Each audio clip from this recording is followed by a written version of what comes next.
welcome to Ancient Astrology with Sam and Verity. Hi, I'm Sam Bakewell. And I'm Verity Hebbs. And today's episode is number 7, and we will be discussing Mercury, which is a very big topic. So we might just jump right in and have a look at the symbols. Chart. Should we do the symbols first? Yeah. Rulers. Okay, so the symbol of Mercury is like Venus, basically, but with horns on top. And the ruler, the signs that Mercury rules is Gemini and Virgo, and it's in detriment in Sagittarius and detriment and fall in Pisces. It's also exalted in Virgo also. So we have a double whammy for Virgo. But obviously it likes being in Virgo, and it's in detriment and fall in Pisces. So I don't know whether I made that clear. Okay. So we'll start talking about what Mercury represents. So a vast sort of group of things, isn't it? What Mercury can represent. Well, it's about banking. It's our speech, how we talk, so our communication, and it's everything to do with language, really. Like not just our speech, it's also what we write, any reports that we write, it's rules like letters and magazines and like phone calls, emails, so all that, so phones, computer, so like kind of like the technology around being able to communicate as well as just communicating, and then your mind, because that's how you form your ideas, your thoughts. Thoughts, your ideas. These days it rules so many things. Like back in ancient times, they didn't have computers and all software, and depending on what era we go to, they didn't even have a horse and cart, but exactly. But in those days it would have ruled the wheel, the cart, because that was something that was moving. It generally rules anything with a motor. So, that's even your lawnmower is ruled, like your blender at home. Wow. Yeah. So anything moving, which is quite, it's quick and so cars and any sort of transport is also mercurial ruled, and that can be like an ambulance, a boat.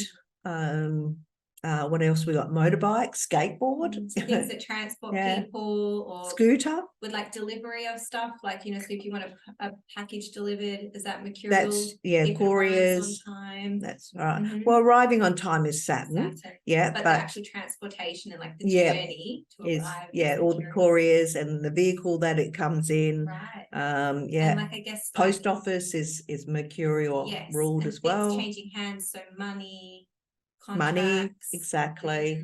That's why I don't like the whole Taurus thing for money, because Mercury already rules money. And so those signs, Gemini and Virgo are going to be about money. And speaking of Virgo too, we were talking before we started filming, we were talking about the health part of Mercury. Interesting, because I often think of Virgo as health and 6th house things as health, but then actually realizing that that's Mercury as well. But it's not health as in your sickness, like the 6th house. It's more about your like you are interested in health and well-being is a big part of a Virgo's life. They come into the world when they can start assessing what they can eat, and they are interested in the food that they eat has to be nutritional, and vitamins and things like that are all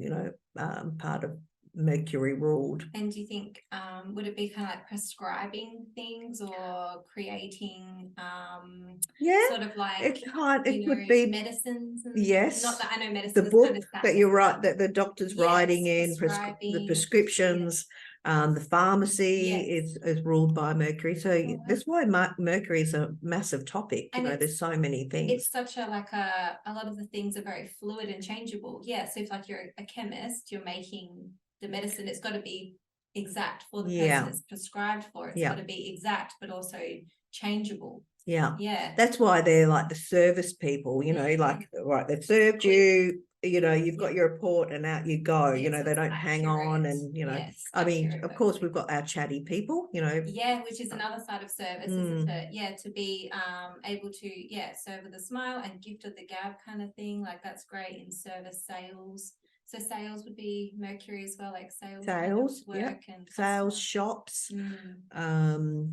yeah, any stores, a warehouse, probably Mercury would have something to do Like with the forklifts, warehouse. moving the Yeah. sort of the products and that it's shipped. So it's Yeah, quite, I mean quite that I think that would have some sort of Saturn involved as well, with Mercury being like a warehouse. But yeah, definitely the shops, you know, retail, you know, like even like a car yard. And that's got the money element as well, doesn't it? Because you know you're exchanging money, you've got to be able to give the right change, especially back like when I worked in shops and things, you know, you had to It was actually money. Yeah. Well, even your credit card is and the machine that the credit card, you know, you tap with your machine with the machine. That's all mercurial ruled as well. And that's so quick, isn't it? It's like the money is in your bank account and then it's not. It's just numbers moving around. Well, it's classic for markets, market stalls. So generally when you find somebody that's got a strong Mercury, you know, they love markets. They love shopping. Love shopping. Yeah. They love the busyness of it and the activity. Yeah. So strong mercurial people also are likely to take a lot of photos, you know, they like or they like looking at their photo albums. So, you know, cameras are all mercurial ruled, you know, your driver's license, passport. Right, so it's that kind of more organized documentation side of things. Yeah, you've got to fill out a form to get those things. It's all quite, and then it's around being moved around or driving, which is mercurial. And we were talking about like somebody coming to the desk or like the pharmacist, and you know, because can be like a negotiation as well. Yes, you know, and you've got to question them, like, have you had this before, this medication? You've got to kind of understand. Yeah, you might even kind of like, I guess, nursing and also chemists, sometimes people come to you and you have to figure out what their problem is and how you can help them. So that's using your, you know, your knowledge, your memory, your like discerning sort of qualities to figure out and help them. It's our memory, but it's our thoughts and our ideas as well. Did we mention that? I can't remember. I don't think we got to that. No, so I think we were kind of hitting on it, like with like if you've got like you have Mercury in your first house, which I haven't, that's not the chart that we're going to be looking at today, but you know, that's somebody with a strong Mercury. That's what I would say is a strong Mercury. And so, you know, those sort of things like having good memory, and you have learnt astrology really quickly, you know, so and you probably pick up a lot of things very quickly, I'd imagine. And I do enjoy a lot of the things we were talking about just before. I really enjoy doing those in work and even just for fun, you know, like helping out in some sort of volunteer thing, but it's, you know, it's serving someone, it's selling them something or helping them. Chatting. Exactly. And yours being in Aries is very different than being like in Virgo. So, you know, yours is very quick. You get the answers really quickly. You want to get you want to respond very quickly. Yes. Yeah. And funnily as well, it's keys and things like that as well, isn't it? Every time there's some sort of transit going on with Mercury, for me, there'll be a key or a lock or something like that. Like I'll have to go buy another one, or I don't know, just something about that happens to me all the time. It's your keys, your wallet, your purse. Yes, your handbag, money, and your driver's license, and your passport. That's what I'm saying. Mercury is a massive, well, it's massive topic, you know. But it is all kind of interconnected, isn't it? When you think about it, all those things are quite well connected. But they are like such a big part of everyday life, aren't they? As well as bigger events like traveling somewhere, you know, or getting your driver's license and like freedom and moving around. So it's also mathematics and science. So it's that kind of logical side. So like if you were in a mercurial month or a Mercury month, you know, there's some of the things that you might be forced to do, you know, yeah, I often, as an astrologer, I'm always getting out my calculator anyway. So you know, part of astrology, it is a big part of astrology. But you know, you might find that during your Mercury months, you know, you're doing more mathematics stuff, or you're looking into a scientific sort of background. You know, research is part of Mercury, but you really need Saturn involved to do the hardcore research. You know, but dig a bit deeper. But it is to do with research. Sometimes, especially I think the Gemini sort of archetype, is a stereotype of, you know, they'll have like 100 tabs open on their phone of different things. Yeah. And I literally do have that. Yeah, exactly. All the time. Yeah. And I can't close them because I'm like, oh no, I want to read that later. Like that. But when am I actually sitting down and really, you know, you have to take that time, which is more Saturnian, to sit down and actually read it and then focus on one thing and grow that knowledge. Yeah.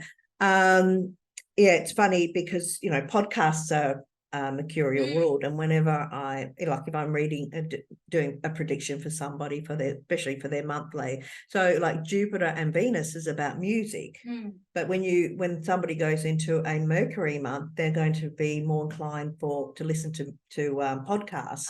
Interesting. Yes, it does happen. Yeah, sometimes you just feel like listening to podcasts. I mean, some people are going to have Venus or Jupiter doing something to Mercury, so you know that's going to be a bit of both in that month. But you know, when you're in that mercurial month, and let's say you had no connection with Jupiter or Venus for that month, well then that's a month that you just want to listen to podcasts and learn something. Interesting. So we hovered over the whole transport, but it's also trains and buses as well. Any sort of public transport, basically anything with wheels and a motor. Keeping everything going, isn't it? It's keeping the world running. Yeah. Wow. Yeah. And like, so with sort of our minds and our knowledge and memory and things like that, is it also imagination? Because that kind of comes into play, you know, like for example, if you're writing a story, you might have to use your imagination, or telling a story. Is that part of Mercury as well? Because it's you know, you're thinking about it, you might be writing it or you're speaking it, so you know it's like Mercury. Books and reading is all Mercury as well. So wow. All right, so maybe we should go to the screen and shall we start? Now, which one have we got here? I actually might do this one. I like this because Mercury is in rulership for this one. So we have a Gemini rising. So I've got the circle around the Mercury ruled houses because I really would like people to start making this part of their astrological common sense, you know, where the houses are ruled by the planet that is in question, basically. So here we're looking at Mercury, though, because it's the lord of the first house. We do have the moon in the first house, and we have Mercury in rulership, and it's tightly conjunct with Venus in Virgo, and which, you know, is in its fall, but it's still the benefic of sect also. That's quite an interesting thing to see, because it's like, okay, on the one hand, it's the benefic of sect, and it's, you know, conjunct the Mercury. It's going to have a lot to do with the person, isn't it? But on the other hand, it's in fall, so it's kind of like, how does that weigh up the benefits versus kind of maybe the difficulties, or is it a bit of both? It's an interesting life, maybe like a bit of a mix. Firstly, okay, lovely. I mean, we do have other planets that are making an aspect by square as well, the moon and Jupiter. So all those planets that are making an aspect to the Lord of the Ascendant are all gifts also, you know, that are given. Positive, generous sort of planets. And there'll be people also in the native's life, and they're also part of their personality traits. Very people houses, aren't they? Like seventh house relationships, first house. And they're also you know, events that continue to happen for the native. And so, you know, as we go through the podcast, hopefully we'll be able to share all that kind of information with people. Anyway, so you were talking about the conjunction with Venus and how does that play out, a planet in fall and in sect. It would be quite a big sort of part of their well, let's say Venus one thing that Venus rules is gifts, right? So it's in fall. So how would somebody give a gift if they're giving a gift and the planet's in fall? So would it be something you don't really like and then you have to return it, which seems quite mercurial? Well, that can be the case, all right. So if she's received a gift, it can be that kind of thing. Yeah. It's giving her benefits. So she's probably getting a lot of gifts from different people. Maybe she doesn't appreciate them or doesn't, or maybe they're not exactly what she wanted. Yes. Yeah, so it'll be the positive of it, of receiving a gift, and there'll be also you know, not, I wouldn't say negative, but it still is not either appreciated or not exactly what she wanted, or she's giving something that is not exactly what she would buy for herself, or, you know, so yeah, there's got to be something, but it doesn't necessarily have to be a good or bad thing. Here we are, once again, just assessing and trying to get down to, you know, the ancients give us these tools so that we can make accurate decisions. So and that's kind basically of like life, isn't it? Like sometimes you do get a gift and it's lovely that someone thought of you and gave you a gift. It doesn't mean it has to be your favorite thing. Well, what about regifting? Exactly. It could be regifting, or like it could be that thing where the benefit can be it was on sale. Yes, or even if it's regifting, the benefit is then you don't have to go and buy someone else a present because you know they'll love the benefit. Exactly. That then works out saving you money and time in the long run. Very good. And the other thing is that Mercury is placed in the fourth house. So fourth house matters are very important to her. Her home, her father.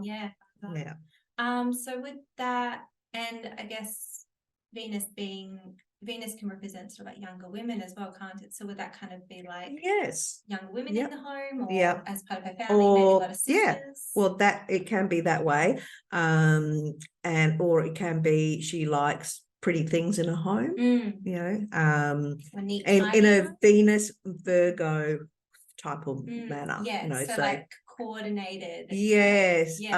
Maybe it's artistic, but in a I don't know, in a Virgo in fall kind of way, you know, so maybe a cheaper but still nice, or expensive but not to everybody's taste. You know, there's something unique and something different about it. Interesting. Okay. So we have our lovely Mercury in Virgo, and so that's also telling me that it's easy for her to do those sort of mercurial things as well, and she's actually somebody who, it's not banking, where she works and helps people with their debts. So so she has various clients that, you know, are in financial difficulty, and so she advises them, so that's very much at service. Gets to help them. That's nice. Okay, so we have a male, and so a little bit different now. It's the feminine Virgo sign that Mercury rules. We forgot to mention that, didn't we, about Mercury being an interesting planet because it's not a masculine or feminine. The gender. So it takes on the gender of the sign. That's right. So Virgo is still a feminine sign, so it takes on more of those qualities, would you say? So it can be comfortable. I guess it kind of, it's sort of a shapeshifter in a way for each sign. So it takes on those sorts of tendencies. And it's very fragile as well. So it can be quite manipulated easily by other planets. So with that conjunction in the chart before, Venus it takes on that very exactly, and the aspect of the planets. But the dispositor of the Venus in Virgo is Mercury, and Mercury's in rulership. So there's this thing going on. So this one doesn't have any dignity by, well, at least the 3 levels of rulership, which we'll do a lesson on that sometime in the future. But Virgo is the sign rising, so the lord of Virgo is Mercury. So we've found where Mercury is, and the house is ruled by Mercury is Gemini. So, you know, it's very simple here to be saying something about this person's education, and they're educated and they work as this, that's their Yes. career Yeah, path, because, right? yeah, they do have the sun sort of ruled by Mercury in Yeah. a way. And we also have Mars dark. that's conjunct, and we have a sextile with the moon here. But I mean, I don't really want to bring in everything at the moment. Yeah, We're 'cause really there's just so looking much at Mercury. to look at, isn't there? So with having Mercury in Taurus in the 9th house, so I would think that would mean that they like to think about, so 9th house is kind of like, it could be spirituality, religion, travel, or it could be higher education. Mhm. And then there's Jupiter there as well. So I'm thinking perhaps they like to learn things, especially later on in life. They pursue things with higher education. Mars being there is interesting. Maybe they like to get things done quickly. They have a lot of drive behind it. But it being in Taurus, maybe it's more kind of like helps them be slow and steady. Yeah. Or maybe it's disruptive because it's in detriment. Yeah. Well, there is some sort of action orientated, and it can be physical. Mars is, like rolling out your sleeves and getting on with something, a project or something like that.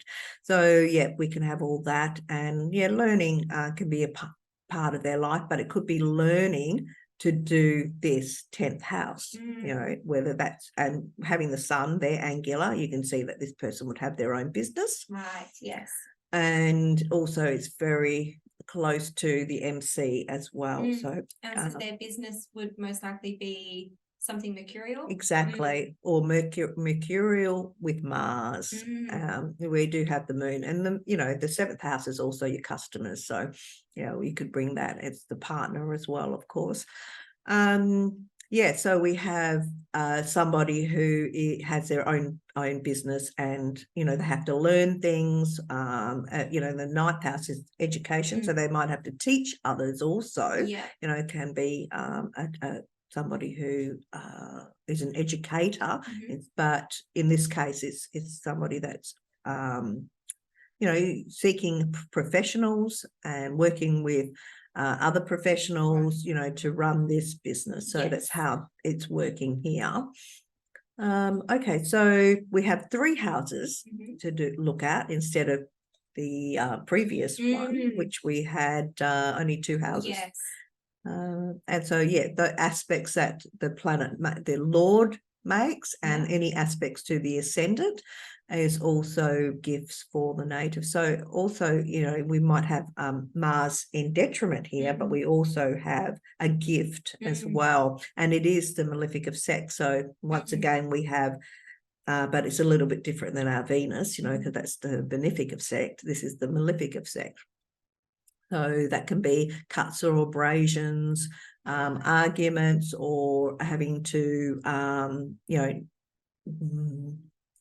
it would be like conflicts and things like that, but it's a conjunction, not like it's an opposition or a square. Things can definitely come up when you run your own business. Yeah, exactly. And you have to deal with it yourself. Yeah. It's not like, you're part of a company and it's not personal, or it's, you can pass it on to your manager or something. It's like it's you that has to deal with it, and it is personal because it's your business. Yeah, exactly.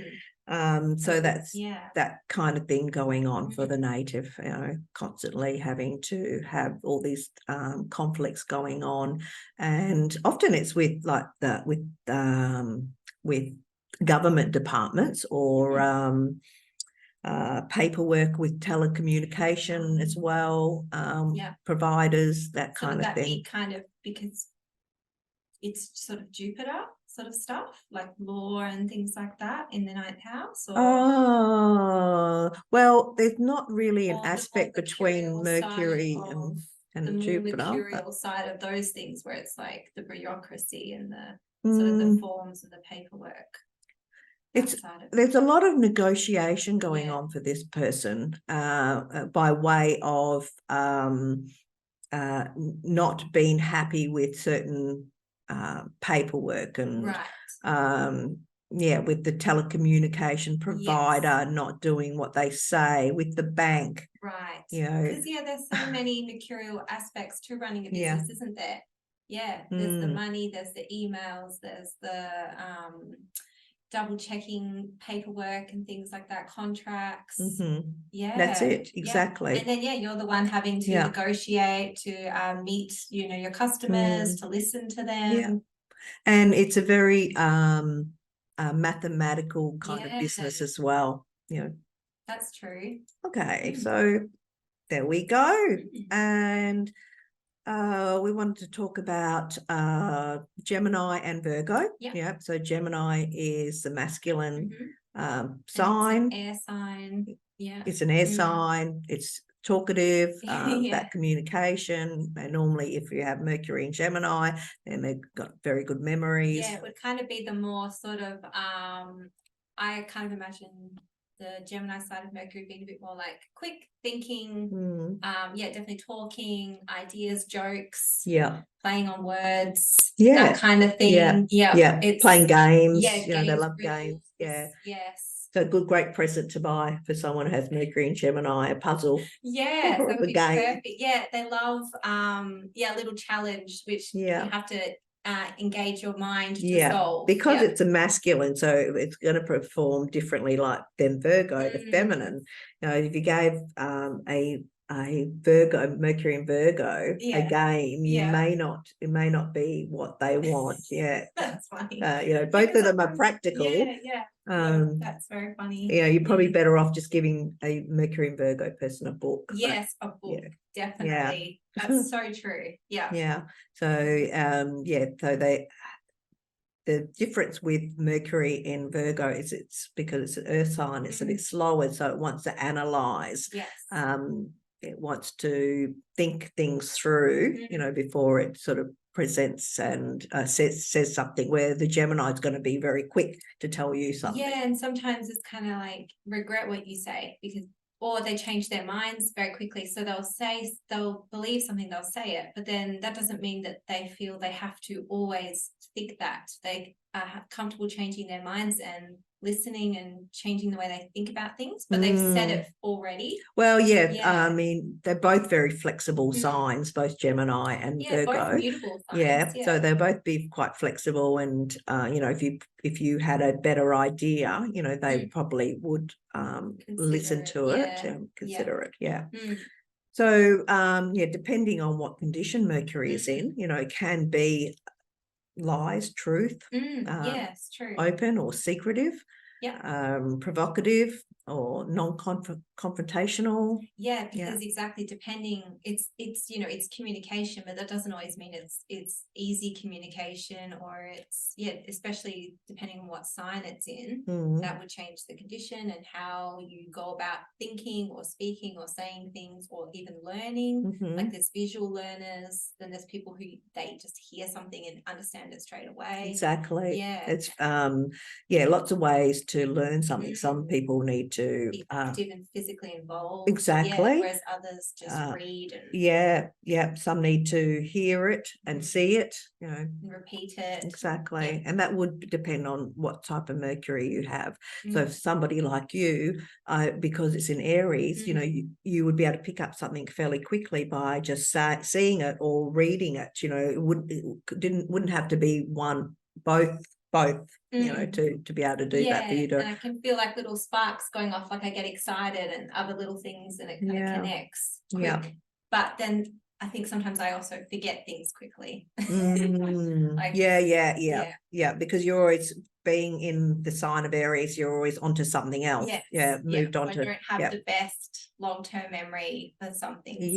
Other people with different Mercuries would. So it's also can't move more than 28 degrees away from the sun, so it can be in the sign behind or in front. It's so close to the sun, isn't it? It's like and so it's either always in the same sign as the sun, or one behind, or one behind and one in front. Exactly.